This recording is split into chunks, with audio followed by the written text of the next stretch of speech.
Hey, how is everyone doing? How is everyone doing? I pray that you all are blessed and are doing great. Thank you again so much for tuning into another wonderful, awesome, amazing podcast episode. And actually, this is the second season. I'm sorry, this is the second episode of the seventh season. This is the second episode of the seventh season. So it's like, um, I'm beyond grateful. Back in October of 2019, when God blessed me to first start this podcast, I never would have imagined it would have impacted and blessed so many people as it is doing, and as it has, and as it continues to do.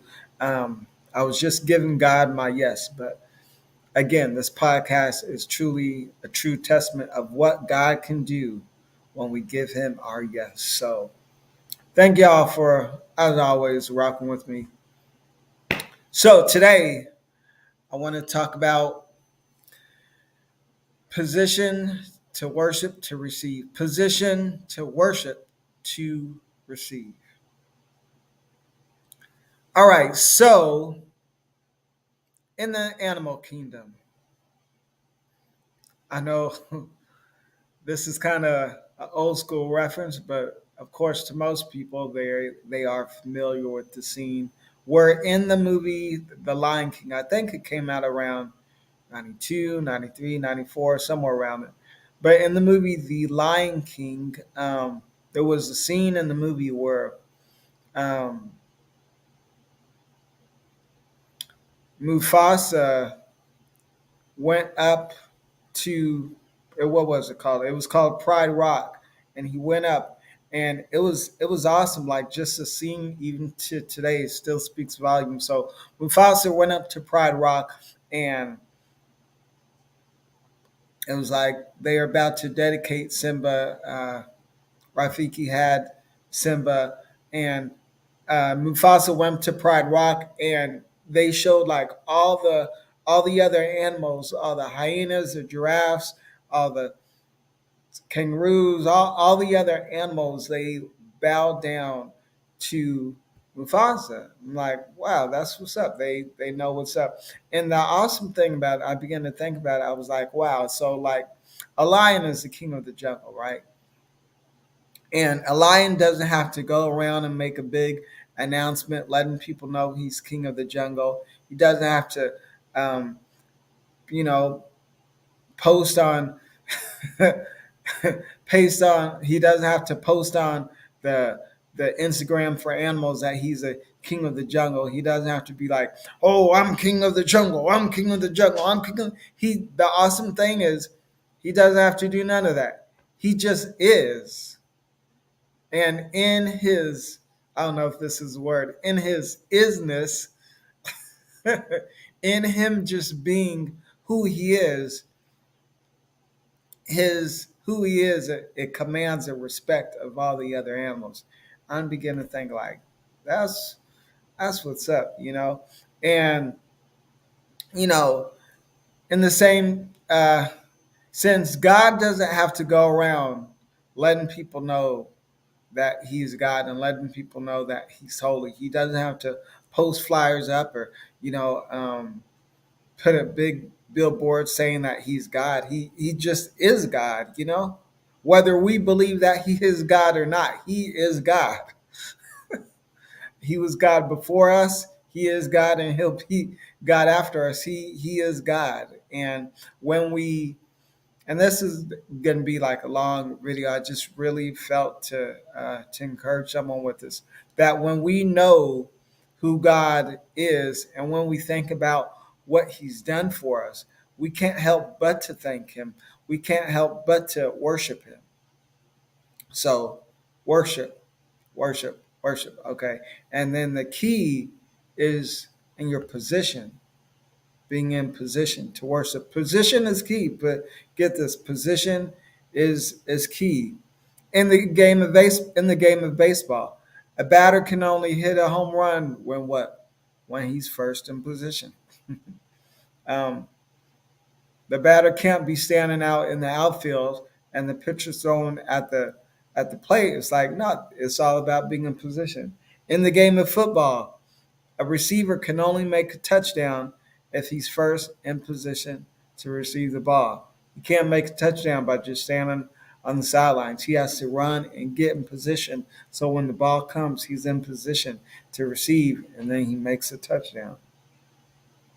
So, in the same context, when in the midst of what we may be facing, in the midst of whatever we may be dealing with or going through, if we can just press the pause button and get in position to receive, and if we can start worshiping and just thanking God, and if we can, if you can be still long enough to stop running around like a chicken with your head cut off, trying to make things happen, trying to figure things out, and if you could just be still long enough to see what God has already worked out, because he knew of the situation before it even became a situation. So therefore, he's already worked it out. So if you can just command yourself to be still, um, you'd be able to hear from God and see what God has already worked out. I've noticed that, and I don't know why, but a lot of people, it can be so easy to get caught up in trying to figure things out. How we're going to make this happen? How is this going to happen? It's like, who says you have to figure it out in the first place? You know, normally with an appliance, if something's wrong, the you know appliance doesn't try to fix itself. No, there's a one who created the appliance. There's a manufacturer who you go to and deal with the appliance with the manufacturer. And so likewise, it's like, why are we so obligated to try to figure things out? Why not just press the pause button on the situation and be like, take it to the Father, take it to God, and like, okay, need wisdom, guidance, revelation, and I believe like in a lot of instances, our answer is already there. We just have to be still. It's almost like, I don't know. Hopefully, this is a good illustration. It's almost like being in an amusement park, losing your kids in the amusement park. And instead of you going to the lost and found, you're running through the park. Hey, where you at? You going to this ride, that ride, you looking all over for them. And your answer, if you just still, if you could just command your mind to be still and go to the lost and found where they already are, waiting to be found by you. I'm serious. It's like, wow. Um, so sometimes the answer is in our stillness. Sometimes the answer is in our stillness. And if you can begin to worship and simply thank God, He'll reveal to you the answer that you've been seeking for, the very thing that you've been calling everyone in your contacts about. What should I do? What should I do? What do you think about this? Just be still. God always got your answer. Actually, He desires that we come to Him first. I believe God doesn't want to be our last option after we've called all everyone, gone through the list of everyone in our contacts. What should we do? What about this? Like, God, why can't we allow God to be the first option? That's all. And if we allow God to be our first option, then of course God's got our best interests in mind. So why not go with that? So just a simple short word of encouragement. Get in position to receive. And you can't receive if you're first not in position. And you get in position by pressing the pause button on life, on the situation, on the circumstance, Even pressing the pause button on your thoughts and commanding yourself to be still and to remind yourself that God's got this. So, therefore, if God's got this, I must be intentional about seeking God for the answer, about seeking God for the wisdom, about seeking God for the revelation, direction, and guidance that I need. And then when we listen to God, He will hear us. He said, if you call to me, I will answer. He'll be there for you. And He's got you just like He did the last time, and the time before that, and the time before that. In the Bible, it says, he that has an ear, let him hear what the Spirit is saying. I always tell people that my ears aren't just on the side of my head for decoration. They're not just there on the side for decoration, but they're here there to hear, to listen. So I'm intentional about being able to listen.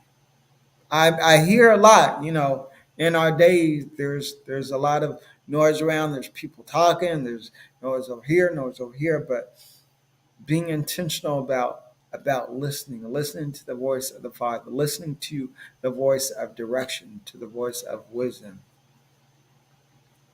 You got this, and God's got you. Be still, as it says in Psalms 40:16. Be still, and in your stillness, know that He is God. Know that He's got you. I'm always reminded of a father taking his boys on a camping trip. And he takes the boys on a camping trip. And not only has he provided an awesome lunch for them when they get to the top of the mountain, but he anticipates their needs as they're along the journey up to the mountain. He anticipates they'll get hungry along the journey. So he puts snacks in. So he fulfills a need even before it becomes a need. So when it becomes a need, it's already been met. It's already been taken care of. So how much more does our God have us? So y'all be encouraged for real. As always, this is BDP, Brian David Porter, living in purpose, on purpose, intentionally. Until next time, you guys be blessed. Love you out of life.